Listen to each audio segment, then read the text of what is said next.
Hello students, this is 14th of September 2020 and we are continuing lesson 4, the homecoming. And in this lesson you have studied how Fatik was suffering in An's house and he was very much disturbed. He had lost his book and now he told his aunt that he has lost his book and what happened again we will see in this paragraph. और फटिक के साथ फिर क्या होता है इस paragraph में देखेंगे. His aunt pursued her lips in contempt. जब उसने अपनी आंट को बताया कि उसने अपनी किताब खो दी है तो गुस्से में उसने अपने होठ को दबाया. कंटेम्प्ट मीन्स गुस्सा. और सेड और कहा यू ग्रेट क्लमसी, तुम बहुत ही इल मैनर्ड हो. क्लमसी मीन्स भद्दे, ill mannered. Country lout, lout means गंवार, rustic. How can I afford, मैं कैसे अफोर्ड कर सकती हूँ, विद ऑल माई फैमिली, मेरा पूरा परिवार, two by you new book 5 times in a month, तुम्हारे लिए नई किताब 5 बार खरीदूँ एक महीने में. तो this was reply of his aunt that she was very angry and she said that you are artless, you are ill mannered, and you are rustic, and she can't buy a new book in 5 times in a month. And with all his family, she has great expense and she has large family. She can't manage this. That she will buy again and again book in month.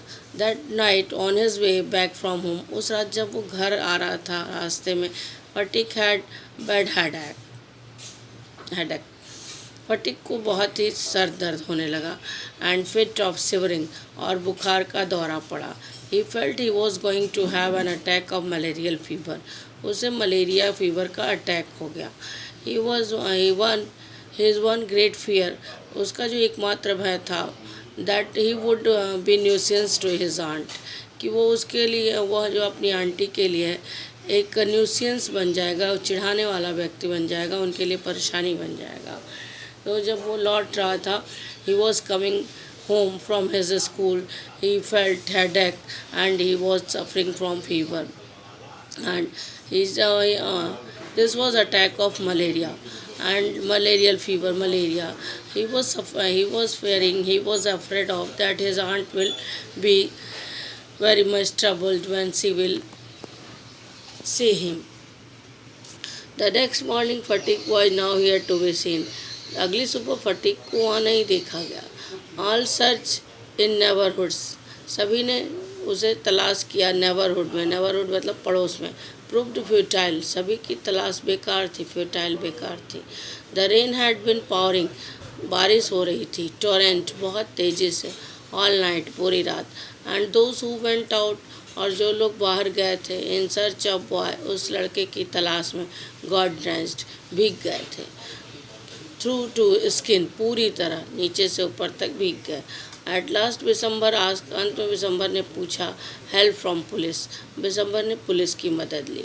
तो in this way रात को वो घर नहीं आया तो सभी उसकी तलाश करने लगे. और अगले जब बाहर गए, बहुत तेज़ बारिश हो रही थी, सभी भी. The next morning Phatik was nowhere to seen. No one has seen, no वेयर, कहीं दिखाई नहीं दिया. No one has seen Phatik anywhere and everyone was searching him in the neighborhood and their search was in vain. उनकी तलाश बेकार हो गई. There was heavy rain all night and those who went to search him outside, they were wet completely. And at last December has taken the help of police. और अंत में दिसंबर ने police की मदद ली. At the end of day, a police van stopped at the door. दिन के अंत में यानी शाम को पुलिस की वैन घर के सामने रुकी. इट वॉज स्टिल रेनिंग, अभी भी बारिश हो रही थी. The street were all flooded, गली पूरी तरह बाढ़ आ गई थी, पानी भर गया था. Two constable brought out Phatik their arms, दो पुलिस के कांस्टेबल फटीक को अपनी बाहों में लाए. And placed him before Bishambar, और उसे बिसम्बर के सामने रखा. He was wet through from head to foot, वो पूरी तरह सर से पाँव तक भीगा हुआ था. मडी ऑल ओवर, पूरी तरह कीचड़ लगा हुआ था. His face, his eyes flushed read with fever, उसका चेहरा, उसकी आंखें लाल हो गए थे बुखार से. हिज लिम्स ऑल ट्रम्बलिंग, पूरा शरीर कांप रहा था. Bishambhar carried him in his arms, Bishambhar उसे अपनी बाहों में उठा कर लाया. and took him into inner apartment और उसे अंदर घर में ले गया. When his wife saw him, जब उसकी पत्नी ने उसे देखा, she exclaimed, वो बड़बड़ाई, that what a heap of trouble this boy. ये लड़का तो एकदम परेशानियों का ढेर है, it means ढेर, and has given, इसने बहुत सारी परेशानियाँ दी. Had not you better send him his home. क्या अच्छा नहीं होगा कि तुम उसे उसके घर भेज दो. So in this way, the Visambar had taken the help of police, and in the evening policeman came and stopped before his house, and it was still raining. There was still raining, and water everywhere, and the street was flooded. Two policemen came and they brought fatigue in their hand, and they have given fatigue to Visambar, and fatigue was completely wet from head to foot, and mud was there all over his body. His face and his eyes were red, swollen, and he had been suffering from fever, and all his body was shivering. And Visambar carried him in his arms. He has taken in his arms and took him and came in the apartment and in the house.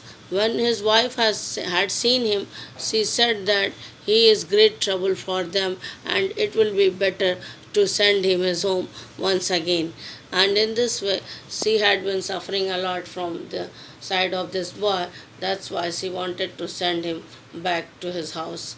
Fatick heard her words. फटिक ने उसके शब्दों को सुन लिया and सॉब्ड with loud out, और बहुत तेज़ी से सिसकियाँ लेने लगा. सॉब मीन्स सिसकियाँ लेना. And uncle I was just going home, मैं घर जाना चाहता हूँ.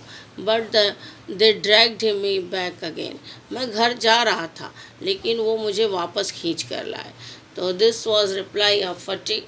When he heard the words of his aunt, he said that he was going to his house, but the policeman has taken him back.